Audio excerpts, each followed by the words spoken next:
आज से करोड़ों साल पहले जब इस धरती पर इंसान का कोई नामो निशान नहीं था, यहाँ सिर्फ आग थी, उबलते हुए समुद्र थे और जीवन की कोई शुरुआत नहीं हुई थी। फिर इन्हीं समंदरों में जन्म हुआ एक छोटी सी जिंदगी का, जो धीरे धीरे बदलती गई पेड़ों पर चढ़ी प्राइमेट बनी और एक दिन जमीन पर उतरकर इंसान बन गई। लेकिन असली कहानी यहीं से शुरू होती है। जब कई मानव प्रजातियां इस धरती पर मौजूद थीं, तो सिर्फ हम ही क्यों बचे?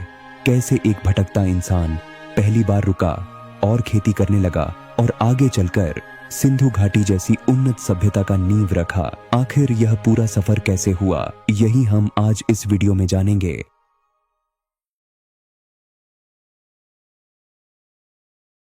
आज से लगभग 4.5 अरब साल पहले इस यूनिवर्स के एक कोने में धूल और गैस के बादलों से एक आग का गोला बना। यही आग का गोला धीरे धीरे ठंडा होकर हमारी पृथ्वी बना। शुरुआत में यह धरती किसी नरक से कम नहीं थी। चारों तरफ उबलता हुआ लावा, जहरीली गैसें और लगातार गिरते उल्कापिंड। यहाँ जिंदगी नाम की कोई चीज नहीं थी। लेकिन फिर करोड़ों साल बीते, धरती ठंडी हुई, बारिश हुई और पहली बार इस ग्रह पर समंदर बने। और इन्हीं गहरे समंदरों के अंदर आज से लगभग 380 करोड़ साल पहले एक चमत्कार हुआ।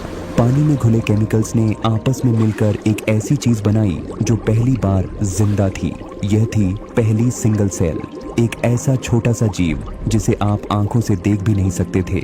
यही छोटी सी सेल आप, मैं और इस धरती के हर जीव की पहली माँ थी। करोड़ों साल और बीते। इन छोटी छोटी सेल्स ने अकेलेपन से थककर आपस में जुड़ना सीखा और जन्म हुआ मल्टी सेल्यूलर जीवों का। समंदर में पहली मछलियां तैरी, मछलियों ने पानी छोड़ा और जिंदगी ने डरते डरते पहली बार जमीन पर कदम रखा। और फिर आया इस धरती का सबसे खौफनाक दौर। आज से लगभग 23 करोड़ साल पहले इस धरती पर ऐसे राक्षस पैदा हुए जिन्हें देखकर आज भी रूह कांप जाए। जमीन को हिला देने वाले पैर, आसमान को चीर देने वाली दहाड़, यह थे डायनासोर। करीब 16 करोड़ सालों तक इस धरती का एक एक कोना इन्हीं का था। हर जंगल, हर नदी, हर पहाड़ पर इनका राज था। और इन्हीं खूंखार दैत्यों के पैरों के नीचे कहीं झाड़ियों में छुपा हुआ, कांपता हुआ एक बहुत ही छोटा सा जीव भी सांस ले रहा था। चूहे जैसा, डरा हुआ, रात के अंधेरे में निकलता और दिन की रोशनी से छुप जाता। यह छोटा सा कमजोर जीव कोई और नहीं, आप और मैं थे। सोचिए एक पल के लिए कैसा लगता होगा उसे। हर पल मौत का डर, हर आहट पर दिल की धड़कन रुक जाना। 16 करोड़ साल, पीढ़ी दर पीढ़ी, बस एक ही दुआ, आज का दिन बच जाए। लेकिन फिर एक दिन आसमान ने उसकी यह दुआ सुन ली। आज से ठीक 60 मिलियन ईयर्स पहले एक साधारण सी सुबह थी। डायनासोर अपने शिकार पर निकल रहे थे, पेड़ों पर पत्ते हिल रहे थे और तभी आसमान में एक रोशनी चमकी। आज के मैक्सिको के युकाटन इलाके में आसमान से एक ऐसी चीज गिरी जिसने पूरी धरती की किस्मत पलट दी। यह एक विशाल एस्टेरॉयड था, करीब 10 किलोमीटर चौड़ा और बुलेट से भी 20 गुना तेज। जब यह टकराया तो ऐसा धमाका हुआ जो अरबों परमाणु बमों के बराबर था। जमीन फट गई, समंदर उबल गए, हजारों किलोमीटर दूर तक के जंगल एक ही पल में आग के गोले बन गए। इस भयानक घटना की वैज्ञानिकों को आज भी मैक्सिको में इसका जीता जागता सबूत मिलता है। चिकशुलूब क्रेटर, 180 किलोमीटर चौड़ा एक विशाल गड्ढा जो आज भी उस भयानक दिन की खामोश गवाही देता है। उस धमाके से उठी धूल ने पूरे आसमान को ढक लिया। सूरज की रोशनी धरती तक पहुंचना बंद हो गई। सालों तक एक आर्टिफिशियल सर्दी छा गई। पेड़ पौधे मरने लगे और जो डायनासोर इस महामारी के बाद भी बचे थे, वह भी हमेशा के लिए विलुप्त हो गए। लेकिन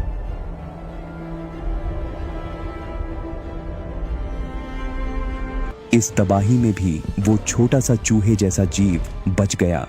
कैसे? क्योंकि वो छोटा था, उसे ज्यादा खाना नहीं चाहिए था। वो जमीन के अंदर बिलों में छुपकर रह सकता था। वो रात में एक्टिव था, इसलिए अंधेरे से नहीं डरता था। और सबसे बड़ी बात, वो कीड़े मकोड़े और बीज खाकर भी जिंदा रह सकता था। साइंटिस्टों को अमेरिका के मोटाना राज्य में इसी दौर का एक फॉसिल मिला है। पर्गेटोरियस नाम का एक छोटा सा जीव जो डायनासोर के मरने के बाद पेड़ों पर रहता था। यह हमारे सबसे पुराने प्राइमेट पूर्वजों में से एक माना जाता है। जब डायनासोर मरे तो धरती पर एक बहुत बड़ा खालीपन आ गया। जंगल खाली थे, शिकारी खत्म हो चुके थे। अब डरने की कोई वजह नहीं थी। यह छोटा सा जीव पहली बार दिन की रोशनी में बाहर निकला और पेड़ों की ऊंची डालियों पर चढ़ गया। और यहीं से हमारी असली कहानी शुरू होती है। लेकिन दोस्तों, पेड़ों पर चढ़ना इतना आसान नहीं था। वहां गिरने का खतरा था, पत्तों में छुपे सांप थे, और सबसे बड़ी बात, पेड़ों पर जिंदा रहने के लिए इस जीव को अपना पूरा शरीर बदलना पड़ा। उसकी आंखें कैसे सामने आईं, उसके हाथों में पकड़ कैसे आई, और वो छोटा सा चूहे जैसा जीव आखिर बंदर कैसे बन गया। जरा सोचिए उस पहले जीव के बारे में जिसने पहली बार एक ऊंची डाली पर कदम रखा होगा। नीचे मौत थी, ऊपर अनजानी दुनिया, एक गलत कदम और सब खत्म। हजारों लाखों उसके साथी नीचे गिरकर मर गए होंगे, लेकिन जो बचे वो पेड़ों की उस खतरनाक दुनिया के असली मालिक बनते चले गए। और यहाँ से शुरू हुआ करोड़ों साल का एक ऐसा सफर जिसने उसके शरीर का एक एक हिस्सा बदल कर रख दिया।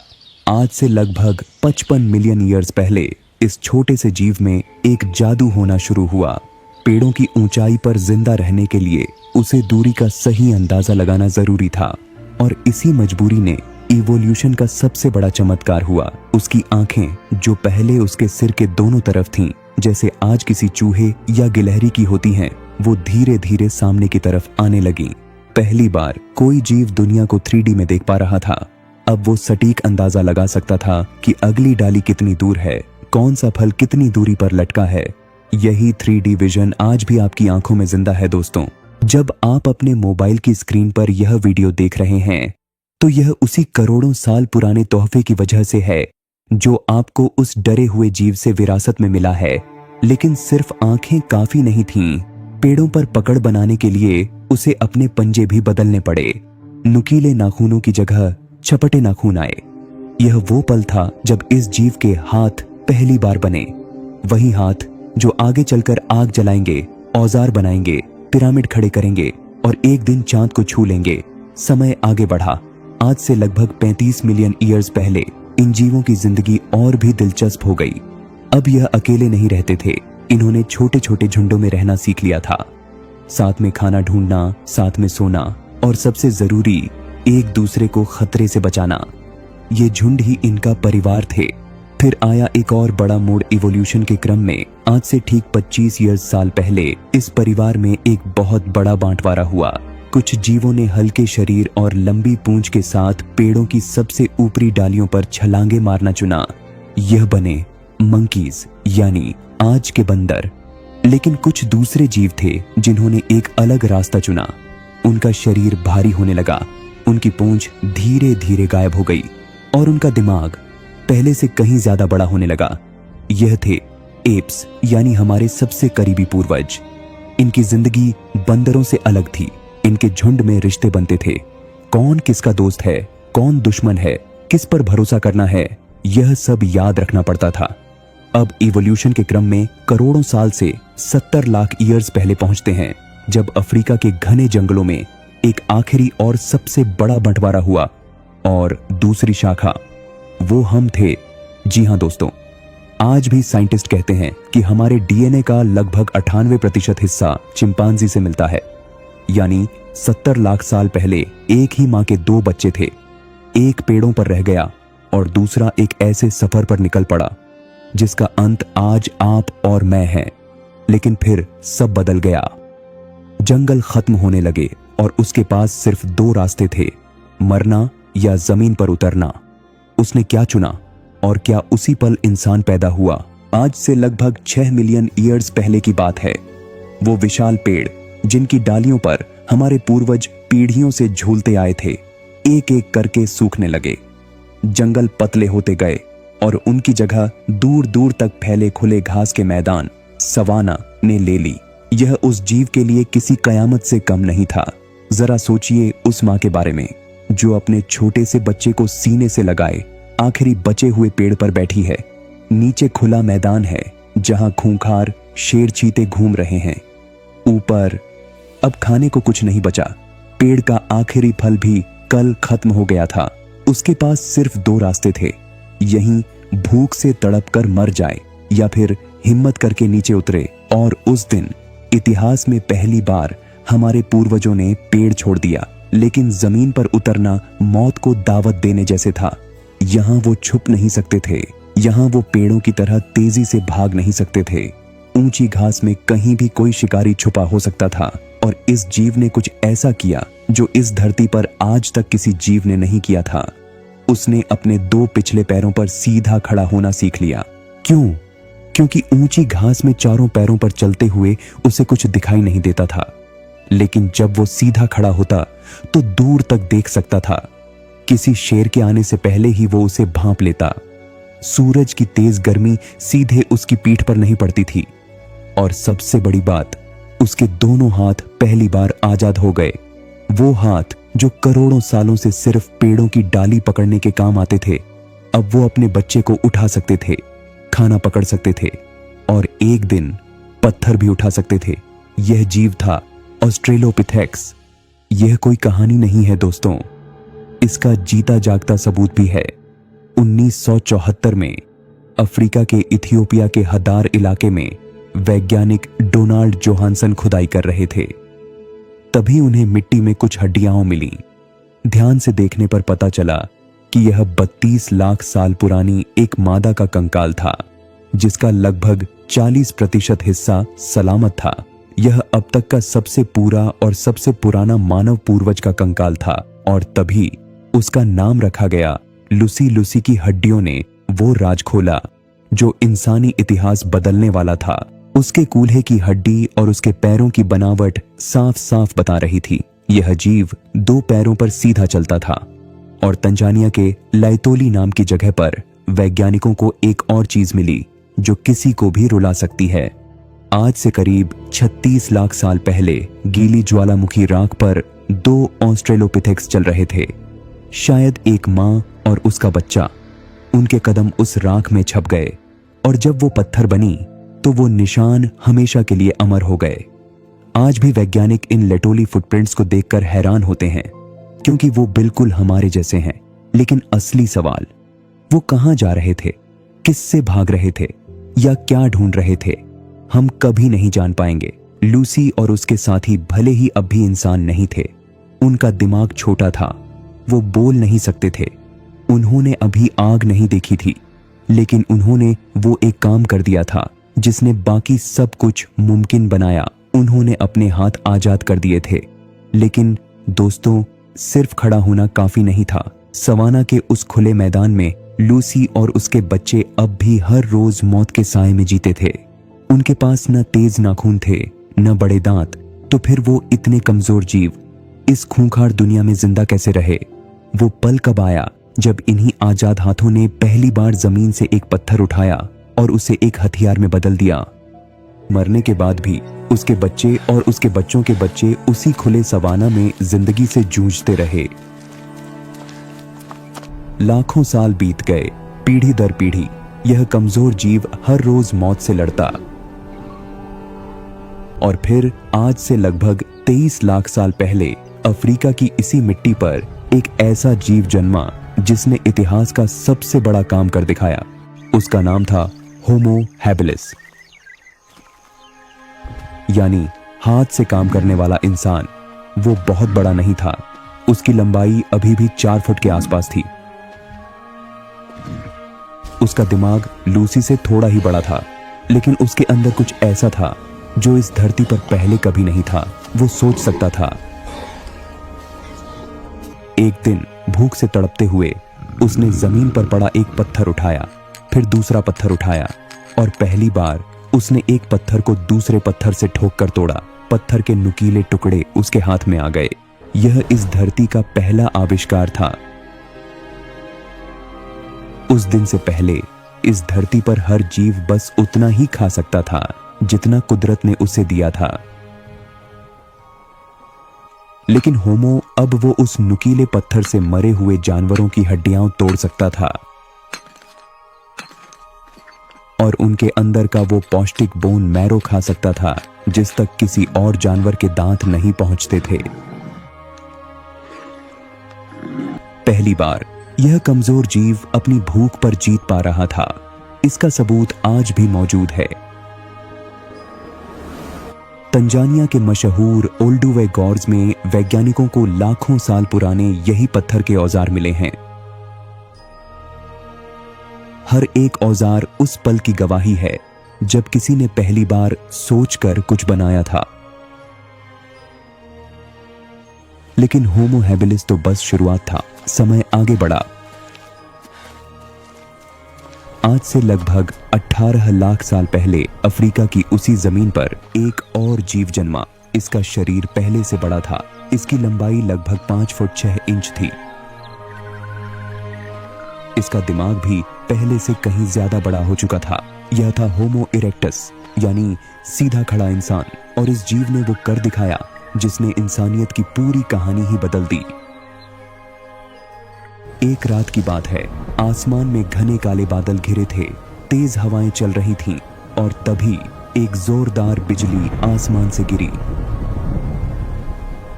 पास के एक सूखे पेड़ पर वो बिजली टकराई और वो पेड़ देखते ही देखते आग की लपटों में घिर गया। वो डरावनी, गर्म, चमकीली चीज जिसे देखकर हर जानवर भाग जाता था। होमो इरेक्टस के झुंड ने भी पहले डर कर वहां से भागना चाहा होगा, लेकिन उनमें से किसी एक बहादुर ने हिम्मत की। वो धीरे धीरे उस जलती हुई लकड़ी के पास गया, उसे अपने हाथ में उठाया और पहली बार इस धरती का कोई जीव आग को अपने कब्जे में ले आया। अब रातें अंधेरी नहीं थीं, अब ठंड जानलेवा नहीं थी। अब खूंखार जानवर उनके कैंप के पास नहीं आते थे क्योंकि वो सब आग से डरते थे। और सबसे बड़ी बात, अब वो अपना खाना पका सकते थे और यही असली जादू हुआ। हार्वर्ड यूनिवर्सिटी के मशहूर वैज्ञानिक रिचर्ड रैंघम कहते हैं कि आग की खोज ही हमारे इंसान बनने की असली वजह थी। पहले कच्चा मांस और कच्ची जड़ें चबाने में ही दिन भर निकल जाता था। शरीर की सारी ताकत बस खाना पचाने में लग जाती थी। लेकिन जब खाना पकने लगा तो वो नरम हो गया, आसानी से पच जाता था। पेट की मेहनत कम हो गई और बची हुई सारी ऊर्जा एक ही जगह जाने लगी, दिमाग में। पीढ़ी दर पीढ़ी होमो इरेक्टस का दिमाग तेजी से बड़ा होने लगा। उसकी सोच गहरी होने लगी। वो अब सिर्फ जिंदा नहीं रहना चाहता था, वो समझना चाहता था। आग के चारों तरफ बैठकर रात के अंधेरे में यह जीव पहली बार एक दूसरे की आंखों में देखता था, पहली बार खाना बांटता था, पहली बार एक दूसरे के पास बैठकर सुरक्षित महसूस करता था। यह इंसानियत की पहली रसोई थी और यहीं से पहले परिवार जैसा कुछ जन्म ले रहा था। लेकिन फिर कुछ ऐसा हुआ जिसने इस जीव की किस्मत एक बार फिर बदल दी। अफ्रीका की वो जमीन जो लाखों साल से उसका घर थी, अब उसके लिए छोटी पड़ने लगी थी। खाना कम होता जा रहा था, झुंड बड़े होते जा रहे थे और उसके अंदर कुछ नया जाग रहा था। एक बेचैनी, एक सवाल। इस पहाड़ के उस पार क्या है? उस नदी के पीछे कौन सी दुनिया है? किसी एक रात आग के पास बैठे एक बुजुर्ग ने अपने झुंड से कहा होगा, यहां अब हमारा गुजारा नहीं होगा, हमें निकलना होगा। चलो क्षितिज के उस पार देखते हैं कि क्या है। और फिर इतिहास में पहली बार एक जीव ने अपनी जन्मभूमि को अलविदा कहा। आखिर वो कहां पहुंचा? किन बर्फीले तूफानों से टकराया? होमो इरेक्टस के वो बहादुर झुंड जो आग की मशाल लिए अफ्रीका से निकले थे, लाखों साल तक चलते रहे। कोई एशिया की तरफ बढ़ा, कोई यूरोप की बर्फीली जमीनों की ओर। लेकिन यूरोप की वो दुनिया अफ्रीका जैसी नहीं थी। वहां साल के ज्यादातर महीने बर्फ गिरती थी। तापमान कई बार शून्य से भी 20 डिग्री नीचे चला जाता था। हवाएं हड्डियों तक को जमा देती थीं। आज से लगभग 4 लाख साल पहले इस बर्फीली धरती पर इंसान की एक नई शाखा जन्मी। यह थी नेंडरथल। बर्फ ने इस जीव के शरीर का एक एक हिस्सा बदल दिया। उसकी छाती चौड़ी हो गई, उसकी हड्डियां मोटी और मजबूत हो गईं। उसके शरीर पर मांसपेशियों की एक मोटी परत जम गई जो उसे अंदर से गर्म रखती थी। उसकी नाक बड़ी हो गई ताकि बर्फीली ठंडी हवा को अंदर जाने से पहले गर्म कर सके। उसकी त्वचा सफेद हो गई ताकि कमजोर सूरज से भी विटामिन डी बना सके। यह इंसान का अब तक का सबसे ताकतवर रूप था, लेकिन इस बर्फीली दुनिया में जिंदा रहना किसी जंग से कम नहीं था। यहां अफ्रीका की तरह पेड़ों पर फल नहीं लटकते थे। यहां जमीन पर हरी घास नहीं उगती थी। साल के 6 महीने तो सब कुछ बर्फ की सफेद चादर के नीचे छुपा रहता था। जिंदा रहने का एक ही रास्ता था, शिकार, और नेंडरथल ने वो शिकार करना सीखा जो आज तक किसी ने नहीं किया था। वो अकेले शिकार नहीं करता था, उसका पूरा झुंड मिलकर एक विशाल मैमथ को घेरता, उसे किसी खाई की तरफ धकेलता और फिर उसे मार गिराता। एक मैमथ का शिकार मतलब था कई हफ्तों का खाना, कई महीनों की खाल और ढेर सारी हड्डियां जिनसे औजार बनाए जा सकते थे। गर्मियों के उन छोटे दिनों में जब बर्फ थोड़ी पिघलती तो नेंडरथल के परिवार जंगलों में निकलते। वो जमीन खोदकर कंदमूल निकालते, पेड़ों से जंगली बेरियां तोड़ते और हर वो चीज इकट्ठा करते जिसे सर्दियों के लिए बचाकर रखा जा सके। उन्होंने यह भी सीख लिया था कि कौन सी जड़ी बूटी घाव भरती है और कौन सा पौधा बुखार उतारता है। और रात के अंधेरे में जब बाहर तूफान चलता तब गुफा के अंदर एक जादू होता था। 20 से 30 लोगों का पूरा परिवार आग के चारों तरफ बैठता। औरतें खाल से कपड़े सिलती। जी हाँ दोस्तों, यह इस धरती पर पहली बार था जब किसी जीव ने कपड़े पहने।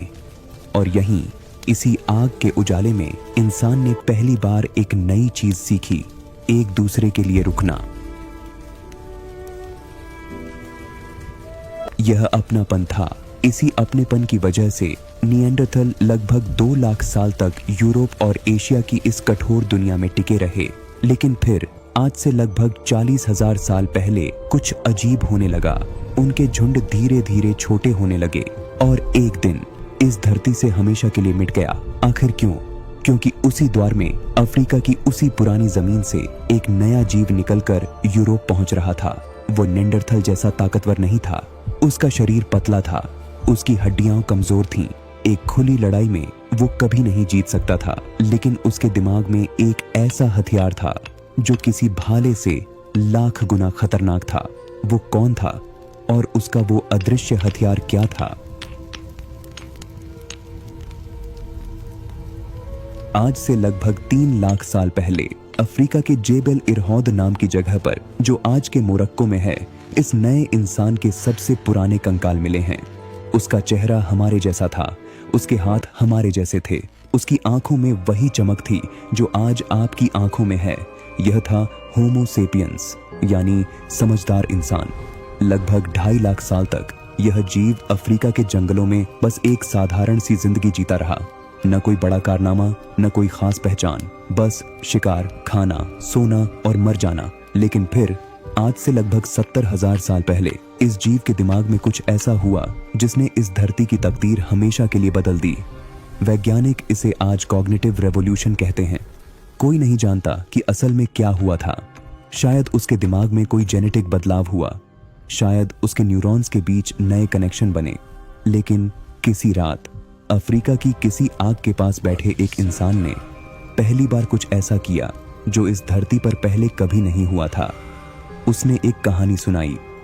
नेंडरथल भी आवाजें निकाल सकता था, लेकिन होमो सेपियंस ने कुछ ऐसा सीखा जो किसी और जीव ने नहीं सीखा। उसने उन चीजों पर विश्वास करना सीखा जिन्हें उसने कभी देखा नहीं था। आत्माएं, देवता, कबीले के पूर्वज, अनदेखी शक्तियां और इसी एक हुनर ने सब कुछ बदल दिया। निएंडरथॉल एक झुंड में सिर्फ 20 से 30 लोगों को जोड़ सकता था, सिर्फ उन्हें जिन्हें वो निजी तौर पर जानता था। लेकिन होमो सेपियंस एक कहानी के सहारे सैकड़ों, हजारों और बाद में लाखों अनजान लोगों को एक साथ जोड़ सकता था। एक ही देवता को मानने वाले सब अपने बन जाते। यही पहला समाज था। जब दिमाग बड़ा हुआ तो हाथों ने भी कमाल कर दिखाया। अब होमो सेपियंस के पास सिर्फ पत्थर के भाले नहीं थे, उसने धनुष और तीर बनाया जिससे वो दूर से ही शिकार मार सकता था, बिना खुद खतरे में आए। दक्षिण अफ्रीका की सिबुरु केव में वैज्ञानिकों को लगभग 64,000 साल पुराने तीर के नुकीले पत्थर मिले हैं। उसने भाला फेंकने वाला औजार बनाया जिससे भाला दोगुनी ताकत से दूर तक जाता। उसने मछली पकड़ने के कांटे बनाए, उसने जालों की बुनाई सीखी। लेकिन होमो सेपियंस सिर्फ मारना नहीं जानता था, वो अब पहली बार कुछ बनाना भी चाहता था। जर्मनी की होलेफेल्स केव में वैज्ञानिकों को लगभग 40,000 साल पुरानी एक छोटी सी मूर्ति मिली है, एक औरत की मूर्ति जिसे हाथी दांत से तराशा गया था। यह इस धरती की सबसे पुरानी कला मानी जाती है। उसी गुफा में एक और चीज मिली, गिद्ध की हड्डी से बनी एक बांसुरी। जी हाँ दोस्तों, 40,000 साल पहले किसी इंसान ने पहली बार इस धरती पर संगीत बजाया था और फ्रांस की मशहूर लास्को काव दीवारों पर आज भी 17 से 36,000 साल पुराने वो चित्र मौजूद हैं। यह पहली बार था जब इंसान सिर्फ जिंदा नहीं रहना चाहता था, वो कुछ छोड़कर जाना चाहता था, अपनी निशानी, अपनी याद।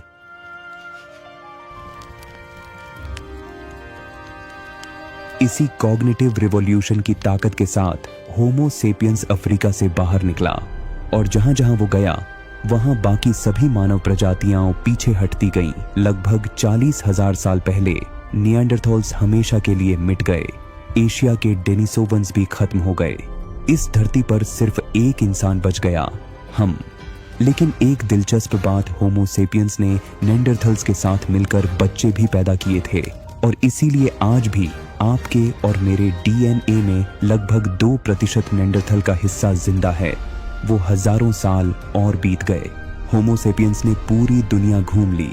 एशिया, यूरोप, ऑस्ट्रेलिया, अमेरिका, हर महाद्वीप पर उसके पैरों के निशान पड़ चुके थे। लेकिन इतने सालों के बाद भी इंसान के पेट का डर खत्म नहीं हुआ था। आज शिकार मिल गया तो पेट भर गया, कल नहीं मिला तो परिवार भूखा सोएगा। इंसान के दिमाग में पहली बार एक सवाल कौन था? अगर हम खुद जानबूझकर ये बीज जमीन में डाल दें तो क्या होगा? तो क्या वो लाखों साल से भटकता हुआ इंसान पहली बार एक जगह हमेशा के लिए रुक गया? वो कौन सी जगह थी जहां इंसान ने पहली बार अपना घर बनाया? एक छोटे से बीज से शुरू हुई वो कहानी पिरामिडों, शहरों और साम्राज्यों तक कैसे पहुंची? आज से लगभग 12,000 साल पहले की बात है। धरती पर वो भयानक हिमयुग अपनी आखिरी सांसें गिन रहा था। बर्फ पिघल रही थी और मौसम पहली बार शांत हो रहा था। मिडिल ईस्ट का वो इलाका जिसे आज हम फर्टाइल क्रेसेंट कहते हैं, एक हरे भरे स्वर्ग में बदल चुका था। चारों तरफ जंगली गेहूं और जौ के मैदान लहलहा रहे थे।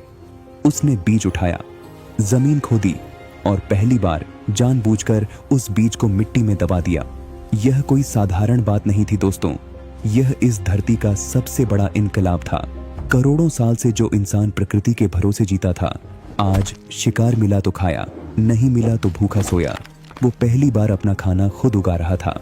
लेकिन बीज बोने का मतलब था रुकना, क्योंकि फसल तैयार होने में महीनों लगते थे। और यहीं से दुनिया का पहला शहर जन्मा। आज के वेस्ट बैंक में जॉर्डन नदी के पास एक जगह है जेरिको। वैज्ञानिकों को यहाँ 11,000 साल पुराने घरों के अवशेष मिले हैं। मिट्टी की ईंटों से बनी गोल झोपड़ियां, अनाज रखने के गड्ढे और चारों ओर एक विशाल पत्थर की दीवार। यह इस धरती का सबसे पहला बसा हुआ शहर माना जाता है जहां इंसान आज तक रह रहा है। अनाज के इन भरे हुए गोदामों ने इंसान को एक तोहफा दिया, सरप्लस। यानी जरूरत से ज्यादा खाना, और जब पेट भरा हो तो इंसान बाकी काम करता है। कुछ लोग बर्तन बनाने लगे, कुछ कपड़े बुनने लगे, कुछ औजार बनाने लगे। यहीं से जन्म हुआ राजा का, कानून का और सभ्यता का। आज से लगभग 5000 साल पहले आज के इराक की टाइग्रिस और यूफ्रेट्स नदियों के बीच इंसान ने अपनी पहली महान सभ्यता खड़ी की, मेसोपोटामिया। यहाँ पहली बार विशाल शहर बने, पहली बार नहरें खोदी गईं ताकि नदी का पानी खेतों तक पहुंच सके, पहली बार पहिया बना, और सबसे बड़ी बात, पहली बार इंसान ने लिखना सीखा। मिट्टी की पट्टियों पर कीलों से निशान बनाकर उसने अपनी पहली लिपि बनाई, जिसे आज हम क्यूनिफॉर्म कहते हैं। और इसी समय हमारे अपने देश में भी एक महान सभ्यता अपने चरम पर थी। सिंधु और सरस्वती नदियों के किनारे आज से लगभग 4500 साल पहले सिंधु घाटी सभ्यता खड़ी हो चुकी थी। हडप्पा और मोहनजोदड़ो जैसे शहर, जहां आज के जमाने जैसी सीधी सड़कें थीं, पक्के घर थे, भूमिगत नालियां थीं और विशाल स्नानागार थे। और सबसे कमाल की बात, जब बाकी दुनिया अभी जानवरों की खाल पहन रही थी, तब सिंधु घाटी के लोगों ने दुनिया को पहली बार कपास से कपड़ा बनाना सिखाया। यहाँ अनाज के गोदाम भरे थे, बाजार थे, व्यापार था। लोथल जैसे शहरों में दुनिया के सबसे पुराने बंदरगाह डॉकयार्ड थे, जहां से जहाज समंदर चीर कर व्यापार के लिए निकलते थे। दूर मेसोपोटामिया तक सिंधु घाटी की मोहरें पहुंचती थीं। सबसे हैरान करने वाली बात यह थी कि इस सभ्यता में कोई बड़े हथियार नहीं मिले। यह एक बेहद शांतिप्रिय समाज था, जिसका जोर युद्ध पर नहीं बल्कि विकास पर था। यदि आप चाहते हैं कि हड़प्पा सिविलाइजेशन पर एक सेपरेट वीडियो बनाएं, तो कमेंट अवश्य करें। और फिर इतिहास का पहिया तेजी से घूमने लगा। सिंधु सभ्यता धीरे धीरे ढलने लगी, लेकिन भारत की धरती पर ज्ञान का एक नया उग रहा था। यह वैदिक काल की शुरुआत थी। सिंधु से लेकर गंगा की घाटियों तक आर्षियों ने नेचर के रहस्यों को समझा और वेदों की रचना की। ऋग्वेद जैसे ग्रंथ लिखे गए, जो मानव जाति के सबसे पुराने और महान फिलोसॉफिकल एविडेंस में से एक हैं। सभ्यता सभ्यता को जन्म देती गई। मिस्र के पिरामिड खड़े हुए, चीन की दीवार बनी, भारत में उपनिषदों का ज्ञान फैला और बुद्ध तथा महावीर जैसे विचारकों ने दुनिया को अहिंसा का पाठ पढ़ाया। और फिर एक दिन सिर्फ 200 साल पहले आपका इंजन बनाया, मशीनें चलीं। और फिर आज से सिर्फ 57 साल पहले 20 जुलाई 1969 को एक इंसान ने अपने एक पैर से चांद की मिट्टी पर निशान बनाया। यह वही पैर था जिसने कभी अफ्रीका के सवाना में पहली बार जमीन छुई थी। यह वही हाथ था जिसने कभी 23 लाख साल पहले पहला पत्थर का औजार बनाया था।